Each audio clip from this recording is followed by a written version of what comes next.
안녕하십니까. 오랜만에 인사드립니다. LS증권 글로벌 석진영업팀 이혜민입니다. 올해도 한 열흘 정도 남았는데요. 올 한 해 어떻게 보내셨나요? 오늘 이 시간에는 강승희 대표님, 조세열 전무님 모셔서 올 한 해 있었던 글로벌 시장, 그리고 어떤 일들이 있었는지, 그리고 내년도 경제 상황은 어떨지 한번 모셔서 이야기 들어보도록 하겠습니다. 안녕하세요. 안녕하세요. 네. 오랜만입니다. 오랜만입니다. 제가 좀 갑자기 이렇게 복귀하자마자 카메라 앞에서 이게 너무 어색한데요. 오늘도 잘 부탁드립니다. 네. 대표님 먼저 이야기를 한번 들어볼까요? 네. 듣는 것도 듣는 건데 그냥 네. 같이 이야기를 해보는 게 제일 좋을 것 같아요. 알겠습니다. 그래서 올해 있었던 탑뉴스 10개 정도를 뽑았어요. 그래서 시장을 많이 움직인, 그래서 그거에 대해서 이제 올해 어땠는지를 같이 얘기를 좀 하고, 네. 그 다음에 그 뉴스들이 내년에 25년도에 어떤 영향을 미쳐서 시장은 어떻게 될 것 같다, 이런 얘기를 좀 해보면 좋을 것 같아요. 조 전무님이 당연히 커머디티 쪽은 또 다 중간중간 해주실 거고, 네네. 쫙 읽으면 일단 AI 기술주의 폭발적인 성장, 그 다음에 트럼프 재선, 그 다음에 연준의 금리 인하, 네. 그 다음에 연착륙, 중국 경제가 회복한다 그랬는데 회복을 못하고 계속 망가지고 있고, 유럽 경기 침체에 네. 거의 가깝죠. 그러면서 그렇죠. 계속적으로 나빠지고 있는데 계속 이제 노력은 하는데 마지막에 이제 또 트럼프 되자마자 또 되게 혼나고 있는 느낌. 그 다음에 중간에 한번 얘기 나왔던 엔케리 청산 뉴스. 그 다음에 8번째는 이제 비만 치료제죠. 이제 바이오. 네. 그래서 바이오. 그 다음에 9번째는 계속적으로 미중 갈등. 근데 이제 그게 기술 경쟁, 패권 경쟁, AI 경쟁 심화, 뭐 계속 금지하고 이런 거. 그 다음에 맨 마지막은 의외로 임팩트가 별로 없었지만 네. 지정학적 리스크가 하나도 달라지지 않았는데 뉴스에서 사라졌어요. 그쵸. 네, 그래서 뭔가 솔브가 될 거라고 생각은 많이 했는데 그런 일이 쉽게 하나도 안 될 것 없었는데, 같은데, 저는. 네, 그래서 안 될 것 같아가지고 그냥 다 이제 뭐 별로 뉴스에서 그렇게 크게 다루지 않는 그런 느낌인 것 같아요. 그래도 어쨌든 지정학적 리스크는 지속되고 있다라는 부분으로 10개 정도를 뽑았어요. 그래서 첫 번째 이제 AI 기술주서부터 이제 보면은 일단은 엔비디아죠, 뭐 그냥 챗GPT와 엔비디아의 세상. 네. 네. LLM 모델이 점점 발전을 해서 진짜로 이제 추론까지 가능한 사람같이 자의식을 가진 인공지능이 될 거냐라는 이슈들이 계속 나오고 있고, 그 다음에 빅테크들이 결국 LLM 모델을 만들어서 지금 현재 한 5개 정도가 메이저로 살아있는데 이 5개를 빼고는 다 못 만드는 걸로 이제 확정인 것 같아요. 나머지는 아예 시작도 못하는 그런 느낌으로 바뀐 것 같아요. 그래서 일단은 제일 처음 이제 오픈 AI인 거고, 챗GPT. 그 다음에 최근에 나온 이제 구글의 제미나이. 네. 그 다음에 점 이슈가 있더라고요. 네. 엔트로픽. 네. 그 다음에 이제 X하고, 그 다음에 나온 게 메타. 이렇게 5개를 꼽더라고요. 그래서 이 5개가 만드는 나름대로의 추론 엔진들을 가진, 그리고 나머지는 이제 이 추론 엔진들을 어떻게 써서 이제 뭔가의 프로덕트를 만들어서 생산성을 높여서 돈을 버는, 이렇게 포커스가 돼가고 있는 것 같아요. 근데 이 5명이 경쟁을 하는데 이 5명이 진짜 천문학적인 돈을 써서 경쟁을 하고 있기 때문에 일단 그 판에 들어갈 수 있는 기업이 없는 것 같아요. 제가 생각할 때. 네. 너무 많이 우리나라도 뭐 한다고 그러지만은 뭐 비교가 안 되잖아요. 우리나라 규모 전체가 면에서. 가진 게 네. 테슬라가 가진 것보다 적으니까. 그러니까. 일단 GPU가. 근데 네이버 뭐 이런 데서 한다고 그래도 뭐 이게 개수가 너무 안 되니까 일단. 잽이 안 되니까. 그래서 이제 스케일, 많은 데이터가 들어가면은 이제 끝이 좀 보일 거다 그랬는데 계속적으로 이 의견들이 엇갈리고 있어요. 그래서 결국 이 빅5는 죽으나 사나 1등을 하지 않으면 이제 경쟁에 뒤처지니까, 지금까지 이제 하다가 나 포기야 그러면 이제 썬크가 되잖아요. 네. 그러니까 이제 결국은 했던 거 끝까지 할 수밖에 없을 것 같아요. 그러다 보니까 엔비디아는 계속적으로 이제 하는 거고 들어오는 거고, 거기에 이제 결국 이제 애플이 이제 얘네들 거를 다 낄래, 이런 분위기로 가는 것 같아요, 애플은. 그래서 여기서 약간 어웨이돼 있고 그 칩을 뭐 다른 데랑 만든다. 그래서 엔비디아가 약간 약세가 되긴 했어요. 그래도 어쨌든 1년으로 봐서는 그냥 엔비디아랑 테슬라를 그림을 딱 그려보면 이제 100% 이상 네. 꾸준하게 상승을 했던 모습을 보일 수 있고, 그리고 변동성은 상당히 컸지만 그런 모습을 보이고 있었어요. 그리고 이제 지금 이제 연말에 결국 이제 하락세로 약간 돌았는데, 거기다 FOMC 좀 바뀌고 그러면서 분위기가 바뀌고 있어서 내년에는 이 기술주가 어떻게 될까, 특히 엔비디아 어떻게 될까, 이런 부분들은 주목을 해봐야 될 것 같아요. 그리고 이제 두 번째 이제 트럼프가 대통령이 된 거죠. 재선이 돼서 트럼프 2.0. 그래서 결국 트럼프 2.0의 수혜는 일단 테슬라와 비트코인. 네, 두 개가 이제 제일 키로 됐고, 그 다음 장 차트 보시면은 뭐 빨간색이 테슬라고 네. 이제 주황색이 비트코인이에요. 네. 딱 트럼프 될 때부터 그냥 날라갔죠. 두 상품 모두 혹시 투자를 하셨나요? 테슬라는 그때 보니까 갖고 계시다고 하셨던 것 같은데 다 지난 영상에. 네, 테슬라는 저는 둘 다 있어요. 저는 비트는 그렇습니다. 1, 2월 달에 올라갔잖아요. 앞쪽에 네, 보면 이 앞쪽에서 잘 먹고 탁 던졌어요. 전 거의 고점에. 그래서 잘했어. 그래서 쭉 버텼는데 와 다시는 못 샀죠. 못 샀는데 들어갔을 것 날라가서 같아요. 그래서 못 들어가겠더라고요. 네. 그래서 역시 그냥 존버가 답인가. 저도 비트코인 좀 갖고 있다가 좀 빠지는 것 같아서 정리를 한 반은 했는데 그냥 갖고 있을 걸 그랬어요. 그래도 반 남아야 반은 있으세요. 남아 있어. 반 남아 있는 게 다시 안 돼요. 네. 전체가 그쵸, 예. 전체가 됐네. 맞아요. 예. 그런 셈이에요. 예. 네, 그래서 어쨌든 테슬라 같은 경우도 이제 상반기 되게 안 좋았잖아요. 네. 네, 안 좋았었는데 그거 다 리커버리하고 거의 마이너스 30%였던 게 지금 플러스 40, 50이니까 거의 100% 이상 저점 대비는 오른 상황이에요, 거의. 그래서 어쨌든 이게 어디까지 갈지는 모르겠지만 테슬라가 하고 있는 일 자체가 꿈과 희망을 저렇게 심어줘야 주가가 오르는구나. 민주식도 아니지만 꿈과 희망을 계속 주잖아요. 그래서 저렇게 해야 되는 거다. 돈을 벌려면 이제 뭔가 기업을 하려면 그런 생각이 들었습니다. 그리고 세 번째는 이제 연준 금리 인하였죠. 네. 결국 9월 달까지 결국 할 듯 안 할 듯 하면서 계속 유지를 했잖아요. 네. 이나 뭔가 침체 올 거야. 그럼 침체가 오면은 페드는 금리를 내릴 거야. 근데 침체가 계속 안 오니까 안 내리고 끝까지 버티다가 7월엔 할 거야 그랬는데 안 내렸죠. 네. 그랬다가 9월에 갑자기 50을 빡 해버렸죠. 그 다음부터 이제 분위기가 좀 나빠졌었죠. 네. 예, 분위기가 잠깐 나빠졌다가 다시 주가는 다시 상승세로 다 돌아버렸어요. 거기다 이제 트럼프가 또 되면서 돌았고, 그래서 연준은 약간 뻘쭘한 느낌?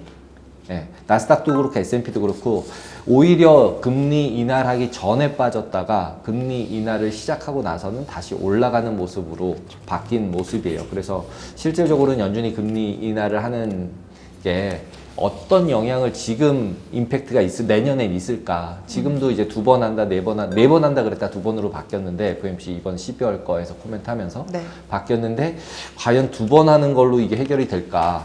라는 물음표는 저는 개인적으로 들어요. 그리고 이제 10년짜리 금리 같은 경우는 어쨌든 5% 이상 6% 얘기하는 사람들도 되게 많거든요, 현재.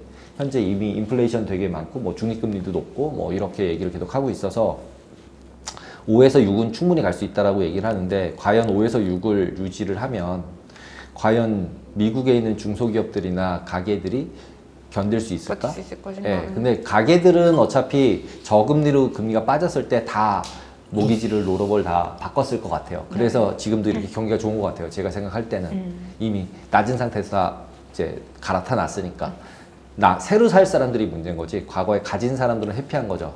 집값도 오르고 금리는 뭐 올라도 나는 옛날 금리로 내고 있고 네. 그리고 예를 들면 애플 같은 경우만 해도 0%대 채권을 엄청 많이 발행했거든요.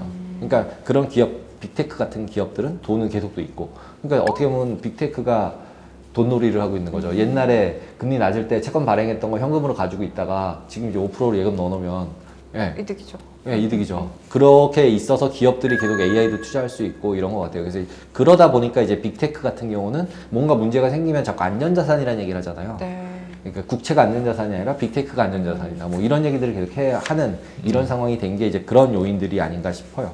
그리고 이제 침체라고 얘기했었는데 침체 뭐 스태그플레이션 이런 얘기 계속 있었는데 결국은 연착륙으로 마무리를 짓고 이제 내년에 그러면 또 침체라고 얘기하고 있죠 지금. 네. 바로 또 네. 내년에 스태그 온다, 침체 온다 이런 얘기를 또 하고 있어요. 그러면서 이게 과연 내년에는 그럼 어떻게 될까? 라는 부분들에 대해서는 결국은 이제 뭐 글로벌 경기를 저는 봐야 되지 않을까라고 생각을 해요. 왜냐하면 미국 좋은 건 이제 누구나 다 알았어. 근데 미국이 과연 혼자 계속 좋을 수 있을까? 미국만 좋잖아요. 미국만 지금. 근데 결국 미국만 좋다고 우리가 다 얘기를 하듯이 유럽을 봐도 좀 이상하고 아시아를 봐도 좀 이상하잖아요. 중국을 봐도 조금 이상하고. 이상하죠. 그러니까 뭐 선택의 여지가 없는 거잖아요. 선택의 여지가 없어서 미국을 계속 하고 있는 분위기. 근데 이런 식으로 간 맨 마지막은 되게 어딘가가 이제 부러지는 경우들이 그렇죠. 났었던 경험들이 계속 있어서 근데 그게 꼭 미국보다 다른 데 어디서 문제가 생기거든요. 그래서 그래도 그나마 예전이랑 다른 거는 생각보다 레버리지 관리를 잘하고 있는 것 같다 라는 생각이 들어요. 그러니까 중국도 그렇고 우리나라도 그렇고. 근데 이제 금리를 더 올리면 우리가 아까 얘기했듯이 10년짜리 금리를 5% 6%로 올렸을 때 나머지는 어떻게 될까는 그거는 물음표인 것 같아요. 그래서 이제 개인적으로는 5% 이상은 가지 않지 않을까? 예를 들면은 미국 10년채 금리가 5%면은 그냥 10년 가지고 있으면 일단은 50% 나는 거잖아요. 네. 네. 어쨌든 망하지 않고. 그러면은 그렇게 나쁜 게임은 아니거든요. 게임 상으로 보면은. 그것도 미국 국채로. 예. 그렇기 때문에 그런 부분들하고, 그 다음에 두 번째는 진짜로 침체가 확 와버리는 상황이 발생을 하면 결국 페드는 또 막 내릴 거 아니에요, 금리를. 과거의 경험상 보면은 지금 안 내리는 거는 저는 그냥 경기가 좋으니까 안 내리는 거죠. 경기 나쁠 때 내려야지 왜 경기 좋을 때 내려가지고 힘들 필요가 없잖아요. 그리고 0으로 내려간다면 자기가 이제 쓸 카드가 없잖아요. 오퍼레이션 트위스트라 그래가지고 금리 없을 때 힘들었었잖아요. 내릴 것도 없으니까 뭐 앞에 거 빼서 뒤에 거 사고 뒤에 거 사고 앞에 거 넣고 막 이러면서 했고, 그래서 10년짜리 같은 경우 이제 보유를 많이 하고 있으니까 다시 또 10년짜리를 지금 줄여놨다가 다시 문제가 생길 때 10년짜리 다시 살려고 하는 이제 스탠스를 취해서 QT도 계속하고 있고, 이런 상황이 계속 유지가 되고 있어서 결국은 미국은 트럼프가 된 것도 더 심해지겠지만 트럼프가 더 심해지는 걸로 이제 미국이 잘 사는 방향으로만 예, 남들이 뭐 이제 어떻게 잘 되든지 말고 그냥 우리만 잘 살면 되는 거, 마가인 거죠, 그냥. 예, 마가가 되는 거죠. 그래서 아메리카가 더 이렇게 되는 분위기로 가고 있는 것 같아요. 그리고 이제 중국이 결국 또 핵심인데, 중국이 과연 이번에 경기 부양책을 하면서 뒤에 이제 차트 보시면은 일자로 올라갔잖아요. 디지털 옵션이요. 네. 옆으로 쭉 가다가 뻑 올렸다가 옆으로 또 쭉 가고 있어요. 그래서 이게 그냥 부양책 나오면서 한번 쏜 건데, 네. 이걸 이제 어떻게 봐야 될 거냐, 그리고 돈을 얼마나 지속적으로 더 풀 거냐라는 부분인데, 여기는 약간은 이제 두 파로 나뉘는 것 같아요. 그래서 돈을 계속 풀 거고 저금리를 계속 만들어서 일본같이 되는 한이 있더라도 한 번은 부양은 한다. 이렇게 생각을 하고 있는 부류가 있고, 그래도 안 될 거야, 어차피 안 될 거야 라고 생각하는 부류, 두 부류가 지금 나눠서 싸우고 있는 것 같아요. 근데 이제 일단은 이제 제 개인적인 생각은 중국에서 돈이 밖으로 너무 많이 빠져나갔다, 과거에. 그러니까 물가 오르고 부동산 좋을 때 돈을 많이 벌었을 거 아니에요, 다들. 많이 벌었을 때 비트코인으로 돈을 제일 많이 밖으로 뺐고, 그다음에 밖으로 이제 무역이나 이런 걸로 돈을 밖으로 많이 뺐기 때문에 네. 시진핑 화가 나서 이제 난리를 쳤던 거고, 난리를 치면 뭐예요, 나갔는데. 예. 그러니까 이제 당연히 한쪽이 이제 돈이 나가버렸으니까 이쪽을 메꿀 때까지는 그냥 고통 감내를 할 수밖에 없잖아요. 아니면 생산성 향상이거나 아니면 뭔가 새로운 거가 나와야 되는데, 그 상황을 못 만든 상황이다 보니까 결국 그 부동산으로 메꿔보려고 그랬는데 안 된 거고, 그래서 지금은 AI로 메꾸려고 하는 것 같고, 얘네도. 중국도 실제로는 자율주행 굉장히 잘 된다고 다들 얘기를 하니까, 저도 실제 가보진 않았는데 자율주행 버스들도 굉장히 많다고 그러더라고요, 이미. 예, 그래서 그냥 유튜브 나오는 것들로만 봐가지고는 어쨌든 여기는 막 못하게 하고 규제가 있고 막 이런데 여기는 막 하잖아요. 일단 정부 드라이브로. 그러니까 이제 여기가 갑자기 트럼프 쪽이 좋아지는 게, 트럼프가 되면서 이슈되는 게 쟤네 다 하는데 왜 못하게 뭐 이랬겠죠, 이제. 그러니까 이제 여기도 풀어주게 되면은 미국 쪽으로 다시 돌아가니까 이제 테슬라가 계속 올라가고 있는 상태인 것 같아요. 근데 이게 뭐 ROE 뭐 프로핏이 얼마고 이렇게 해서 밸류에이션을 하고 있는 종목이 아니다 보니까 이게 뭐 저평가다 고평가다 얘기할 수도 없고, 예, 굉장히 이제 난해한 그런 상황이다. 근데 그 안에 보면은 테슬라는 중국에서도 매출이 생각보다 좋잖아요. 네.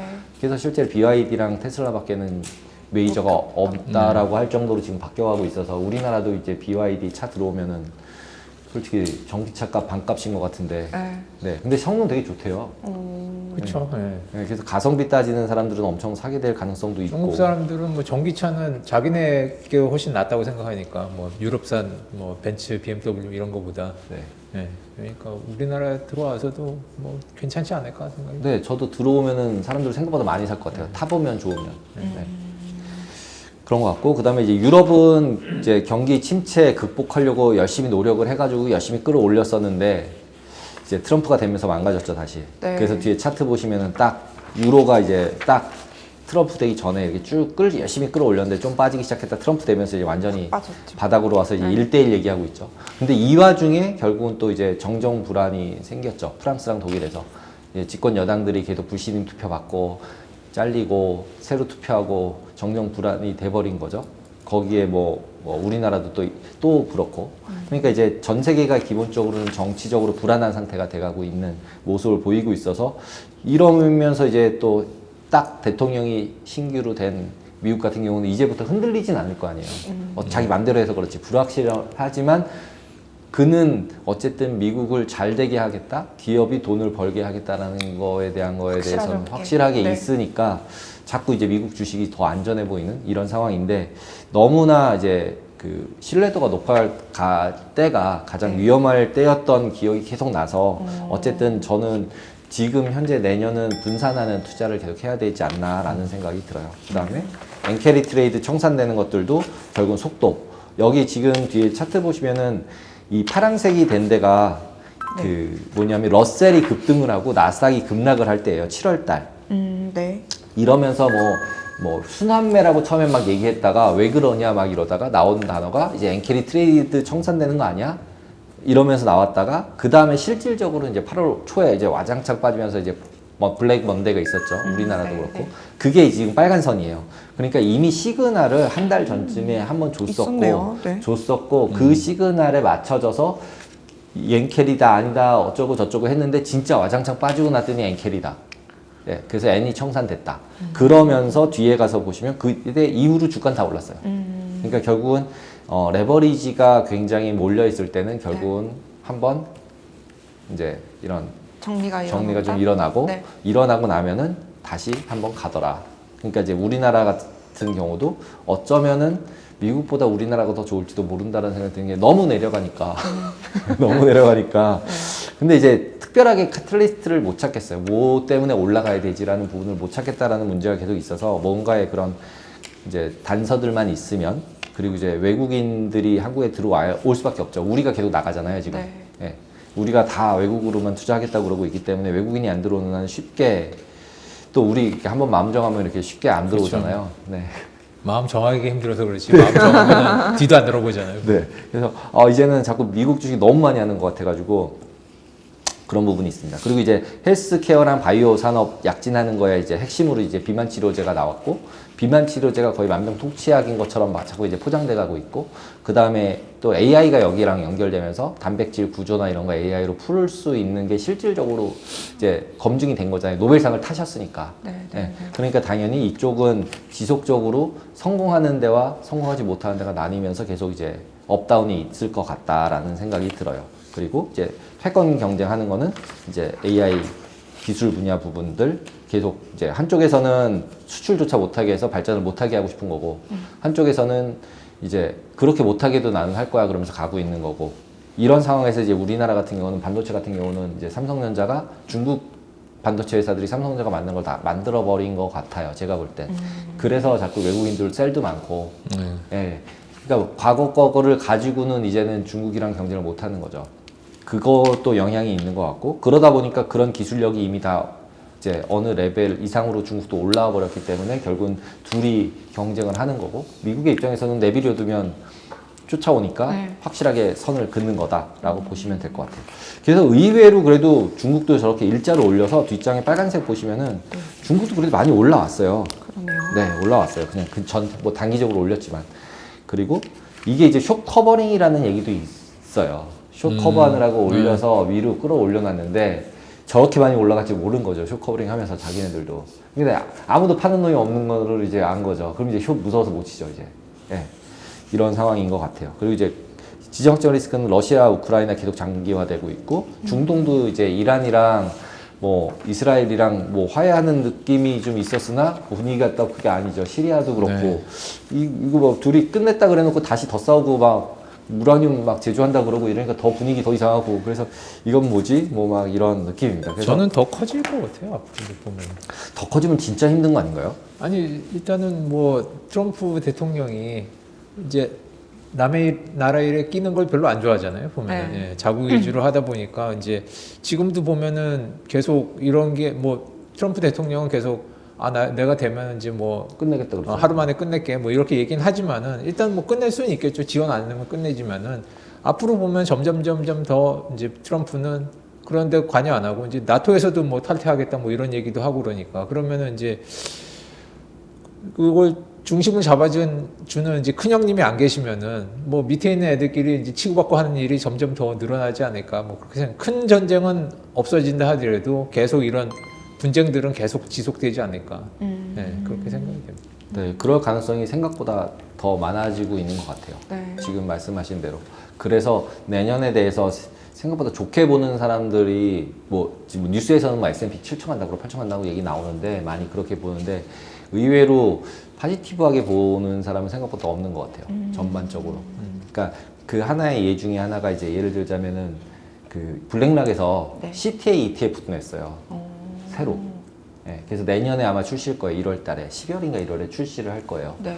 원래 이렇게 조그만 회사들이 매니지드 퓨처스 ETF들을 냈었더라고요. 이미 한 5개 정도 있더라고요. 근데 갑자기 블랙락이 들어왔잖아요. 근데 CTA나 아니면 블록체인 관련해서도 비트코인 ETF도 딱 걔네들이 내고 나서 좀 있다가 이제 흔들리긴 했지만 결국 뭐 이렇게 됐잖아요. 네.